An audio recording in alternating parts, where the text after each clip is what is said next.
Šajā sērijā redzēsiet leģendāro Pitcairnas salu, tenisa spēli 40 grādus Velmē un pirmo Franču Polinēzijas atolu Mangarevu.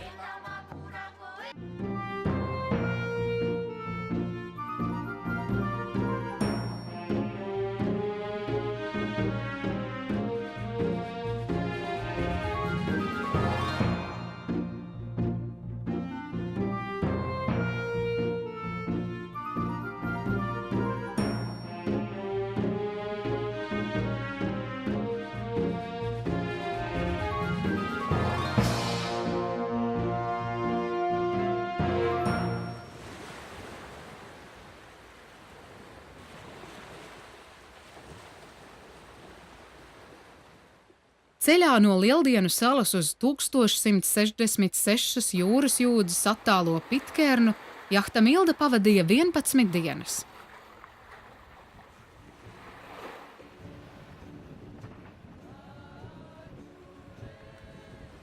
Garais pārbrauciens uz Pitcairnu kārtareiz pierādīja, ka nelaime nenāk brēgdam. Paldies Dievam, ka likstas mūs piemeklē kaut cik mierīgos laika apstākļos. Vienu brīdi visa jahtas buru konstrukcija sāk aizdomīgi šūpoties, un izrādījās, ka nepatikšanas ir liels. Bukšpita atsaite bija pārplīsusi. Tas nozīmē, ka vētras apstākļos mēs varētu pazaudēt abus mastus, bet šāda avārija draudēja pat ar bojājēju. Šajā apvidū palīdzība jāgaida ļoti ilgi. Prasmīgās bocmaņa Alda rokas un komandas saliedētais darbs izglāba mūs no nepatīkama un nevajadzīga piedzīvojuma. Tika izveidota pagaidu konstrukcija un varējām uzelpot brīvāk. Kaut kas šajos platumgrādos bija mistisks. Buras ķērās, štagas plīs, tā vien likās, ka jūras gara mūs nevēlas laist projām. Gribi vai negribi kļūsti maiņticīgs.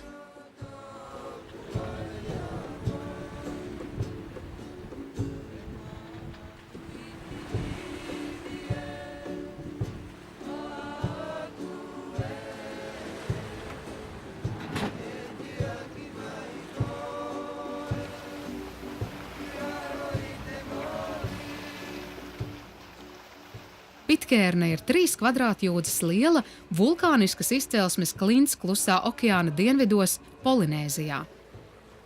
Neapdzīvoto salu 1767. gadā atklāja angļu jūras braucējs Filips Kārterets, un kopš 19. gadsimta beigām tā ir Lielbritānijas īpašums.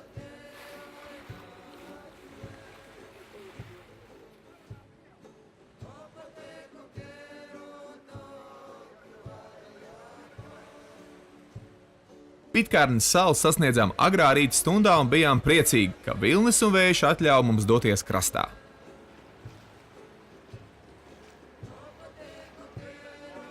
Jau iebraucot mazā līcītī, kas vienlaicīgi kalpoja par ostu, un izkāpjot uz industriālās piestātnes, sapratām, ka esam nokļuvuši interesantā sabiedrībā. Sievietes un vīrieši krāva cementu maisus, nemaz nedomājot par dzimuma atšķirībām. Tā vien likās, ka sieviešu muskulatūra ir tikpat labi attīstīta kā vīriešiem. Vismaz 50 kg smagos cementu maisus uz saviem pleciem viņas lika tikpat naski kā vīrieši.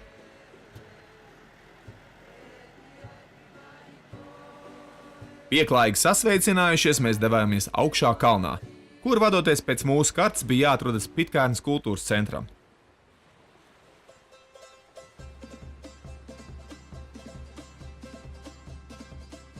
Ceļa norādes un intensīvās satiksme lika mums aizdomāties, vai mēs esam nokļuvuši pareizajā salā. Saskaņā ar mums zināmo, uz salas mīt tikai kāds 100 iedzīvotāji, bet norādes liecināja, ka šeit ir daudz sabiedrisko iestāžu – baznīca, muzejs, skola, radiostacija, teniskorti. Māra interesi piesaistīja tieši teniskorts. Viņš uzreiz paņēma rokās rāciju un sazinājās ar viesturu un sarunāja tenisspēli. Ap pusdienas laiku, aptuveni pirms lenča. Bet par spēli parunāsim vēlāk. Var teikt, ka Pitcairna ir viena no dīvainākajām vietām pasaulē, jo šeit dzīvo sabiedrība, kurā ir tikai 46 locekļi, kas praktiski visi ir radinieki. Ar šīs kopienas izveidošanos saistīts kāds jūras stāsts, kas rosinājis daudzu mākslinieku radošo iedvesmu. pēc tām motīviem tapušas daudzas grāmatas un raksti, kā arī vairākas Holivudas filmas. Tas ir stāsts par dumpjus kuģa Bounty.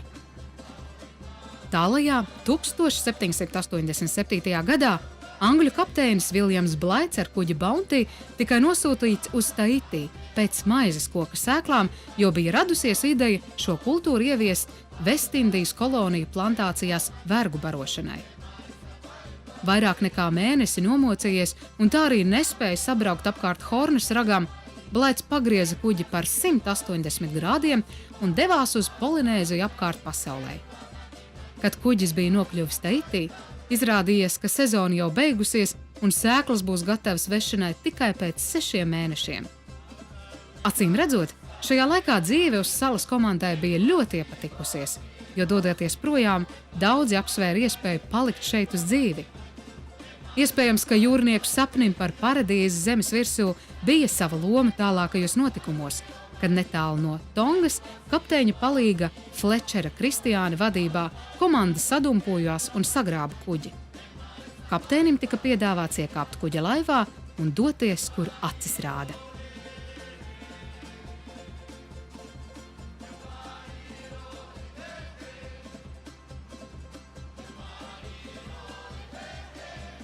Kapteinis Blaits kopā ar 18 sev uzticamajiem jūrniekiem līdz malām pārlādētā laivā gandrīz bez pārtikas un ūdens krājumiem tika nolēmti drošai nāvei. Tomēr kapteinis pierādīja, ka ir izcils navigators, un 41 dienā veicis gandrīz 6000 kilometru, nezaudējot nevienu vīru, šķērsoja Kluso okeānu, ārkārtīgi bīstamo lielo barjeru rifu un nonāca holandiešu kontrolētajā Timorā, tā iekļūdams arī rekordu grāmatā. 1790. gadā Blaits jau bija atpakaļ Anglijā, un drīz vien uz Taiti tika izsūtīta soda ekspedīcija. Bounty pēc 2 neveiksmīgiem mēģinājumiem izsēsties krastā attālākās Polinēzijas salās atgriezās Taitī. Neievērojot Kristiāna brīdinājumu, ka admiralitāte to tā neatstās, 14 jūrnieki nolēma palikt Taitī. Bounty aizbrauca un pazuda bez pēdām. Notika, kā Flečers Kristiāns bija teicis. Pēc gada angļi bija klāt, un dumpinieki, kas palika Taitī, tika sagūstīti un pārvesti uz Angliju. 4 gāja bojā pa ceļam, dažus apžēloja, bet pārējie tika pakārti. Kristiāns kopā ar saviem 8 jūrniekiem un 19 taitiešiem, 6 vīriešiem, 12 sievietēm un 1 bērnu izsēdās neapdzīvotā Pitkernas salā un kuģi sadedzināja, lai nejauši garām braucoša bruņinieka ļaudis neiedomātos, ka salā kāds ir apmeties. Tikai pēc 18 gadiem vaļu mednieku kuģis Bostonas Topās uz nelielās klints atklāja dīvainu angļu taitiešu kompāniju. Dzīves bija palicis tikai viens no vīriešiem – Džons Adams. Sieviešu dēļ bija izcēlusies cīņa, un galu galā visi taitieši un arī 8 angļi dažu gadu laikā cits citu bija nogalinājuši. Vēlāk Pitkernas sabiedrību papildināja ieceļotāji, un dzimumu līdzsvars ar laiku atjaunojās. Kopienai augot, radās jautājums par tās pārvietošanu uz kādu citu vietu, jo salas resursi bija ierobežoti. Tomēr gan Taiti, uz kurieni pitkernieši emigrēja 1831. gadā, gan Norfolkas salā 24 gadus vēlāk, vairums no viņiem nespēja iedzīvoties un atgriezās Pitkernā. Tā šī sabiedrība dzīvo joprojām, gandrīz pilnīgā izolācijā no pārējās pasaules.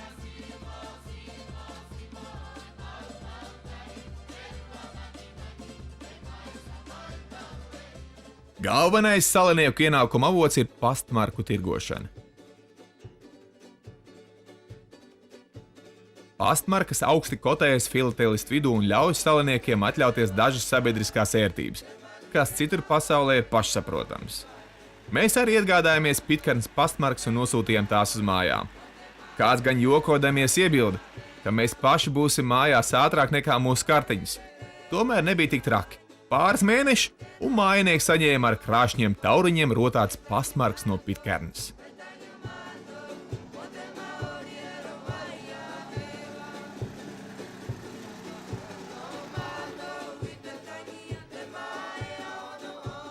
Klāt arī vēsturiskais tenisa mačs. 40 grādu svelmē pašā kalna galā tas neturpinājās ilgi. Spēlētāji rādīja izcilu meistarību, bet garā zāle, kas auga apkārt kortam, darīja savu. Ātri vien tika nozaudēts visas bumbiņas, un mēs devāmies ēst leņķu un nobaudīt pēcpusdienas kokteili. Tas es jokojos. Patiesībā mēs tikai nopeldējamies un tūlīt pat devāmies uz nākamo pieturas vietu. Nu jau Franču Polinēzijā.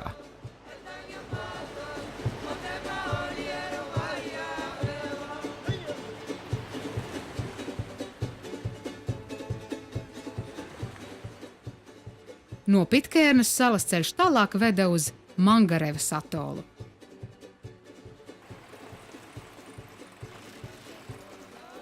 Turpinājumā redzēsiet mūsu pirmo pieturvietu Franču Polinēzijā, Mangarevas atolu un burvīgo polinēziešu dejotāju priekšnesumus.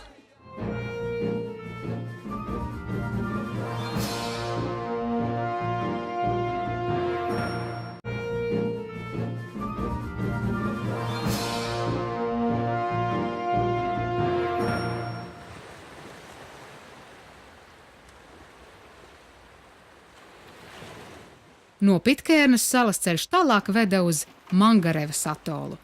321 jūdzi jahta Milda burāja 2 dienas.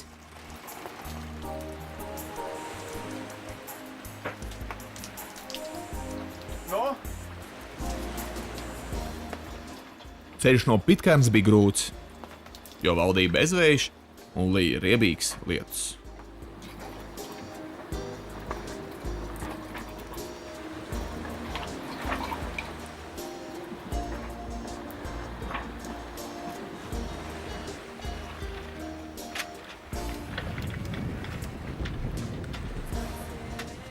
Pirms dažiem gadiem pasaules ziņu portālos parādījās informācija par noziegumiem uz Pitkērnas salas. 13 vīrieši tika apsūdzēti seksuālā vardarbībā arī pret nepilngadīgajām salas sievietēm. 7 tiesa attaisnoja, 6 tika notiesāti.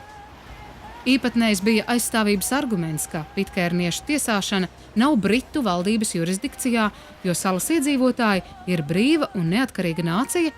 Turklāt seksuālās attiecības ar 12 un 13 gadus vecām meitenēm šajā pasaules daļā nav uzskatāmas par kriminālu noziegumu. Tomēr sievietes, kas liecināja tiesā, uzsvēra, ka vairākumā gadījumu tās bijušas izvarošanas, kas ir sodāms noziegums, pat ja neņem vērā cietušo vecumu.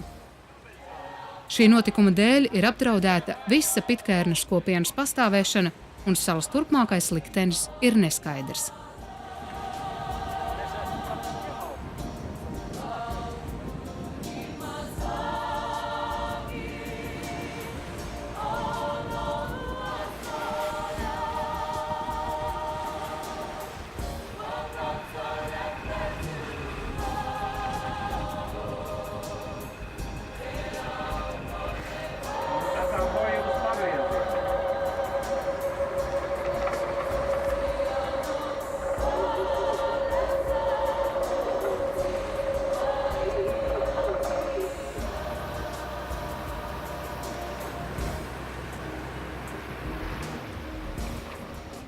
Braucot atolā, jābūt uzmanīgiem. Kartes mēdz būt neprecīzas, un labāk sekot ir vietējām stoderēm. Tās precīzi norāda pareizo ceļu kuģošanai. Jahta Milda gāja pa priekšu, bet mums sekoja jahta Apustulis Andrejs, ar kuru mēs atkal satikāmies tieši pirms iebraukšanas Mangarevā.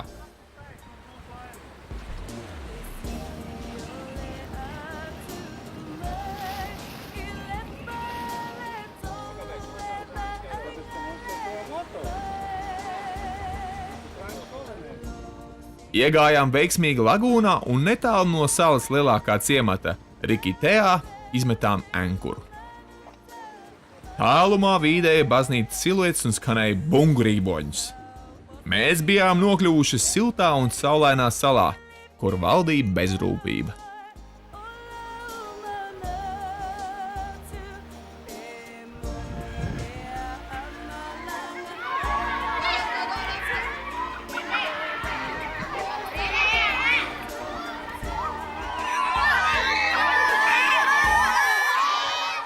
to, ka šajā zemes daļā valda izteikta bezrūpība, liecināja fakts, ka uz salas nebija nevienas bankas, banku automāti vai citas iestādes, kas nodarbotos ar skaidrās naudas izsniegšanu vai ar bankas operācijām.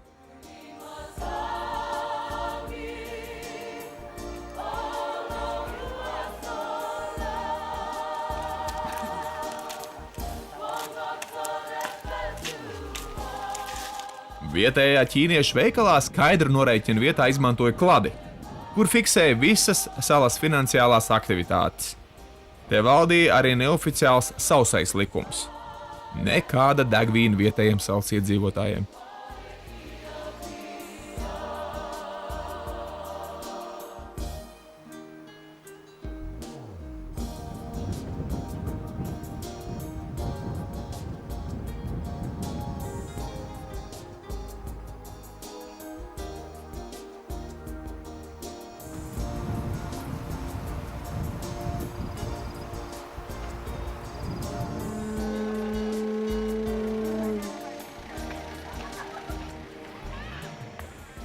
Mangareva ir lielākā un nozīmīgākā Gambjē arhipelāga sala.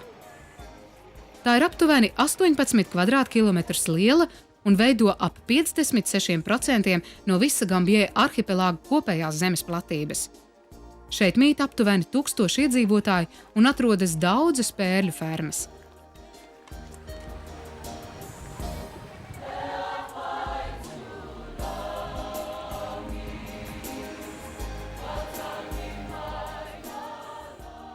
Noskaidrojās, ka šejienes iedzīvotājiem alkoholu lietot ir aizliegts. Policisti bija no Francijas un uzmanīja, lai vietējie neuzsāktu kādu nesankcionētu traci. Neko vairāk par notikumiem uz šīs salas tā arī neuzzinājām, jo iegādājušies pārtiku par pēdējiem dolāriem, kas mums bija, nolēmām drīzāk salu atstāt un doties uz lielāko Franču Polinēzijas salu Taītī. Vietējie iedzīvotāji savukārt novērojuši, ka mums trūkst reālo naudas līdzekļu, arī kļuva vēsāki un nepiedāvāja mums savus suvenīrus.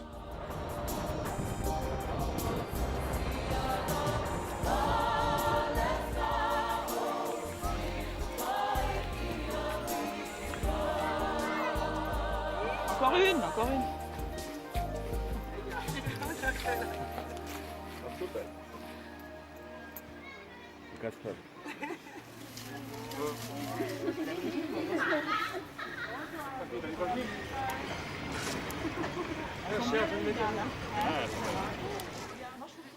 Nākamajā rītā ievērojām, ka salinieki sākuši rosīties un pulcējas krastmalā. Sabrauc muzikanti, ieradās vietējā deju grupa un arī ziņkārīgie. Izrādās, ka salinieki gaidīja ierodamies turistus no lielā čārtera kuģa, kas parasti piestāja Mangarevas atolā.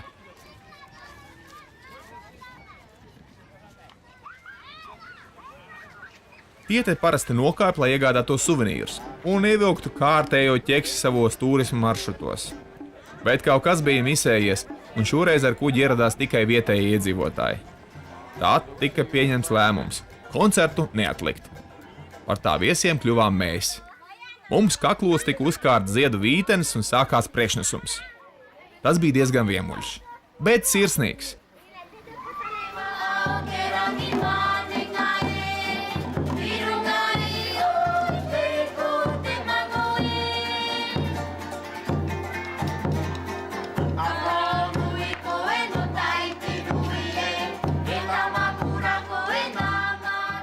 Muzikanti dziedāja par viesmīlīgo Mangarevu, un meitenes mīņājās lēnā solī.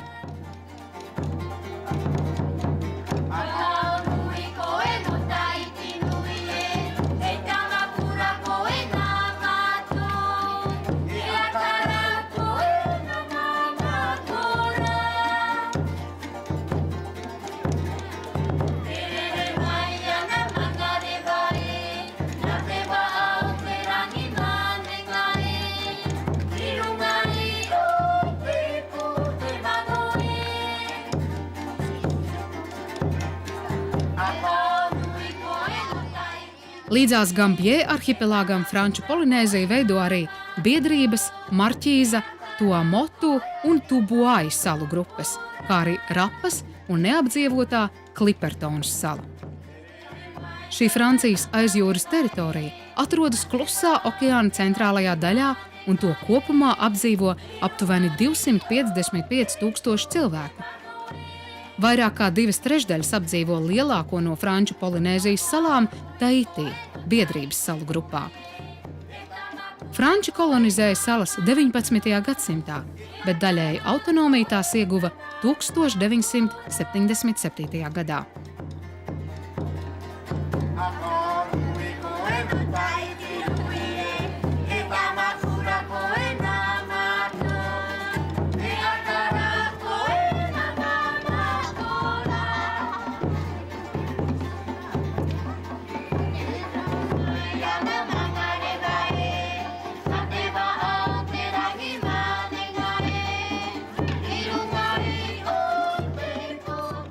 Gambjē arhipelāgs ir kalpojis par bāzi Francijas kodolizmēģinājumos, kuri tika veikti par spīti visas pasaules protestiem.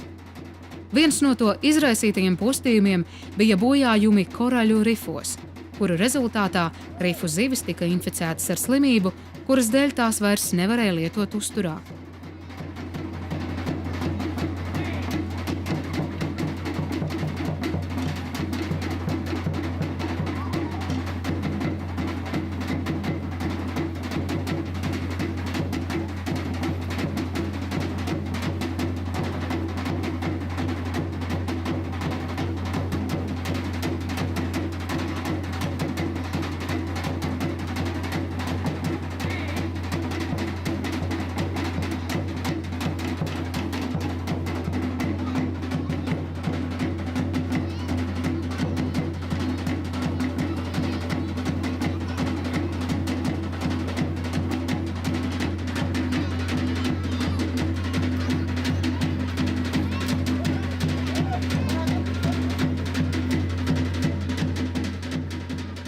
Bet tad ritms nomainījās un sākās dinamiskas dejas, uz kurām tikām aicināti arī mēs.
Mildas komandas deleģējam botsmani.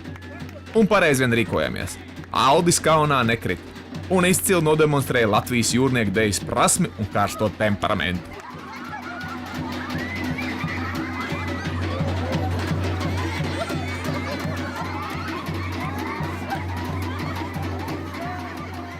Arī visi jahtas Apostola Andreja apkalpes locekļi nekautrējoties metās dejā. Ja grib, var arī saskatīt kādu līdzību starp krievu un polinēziešu dejām.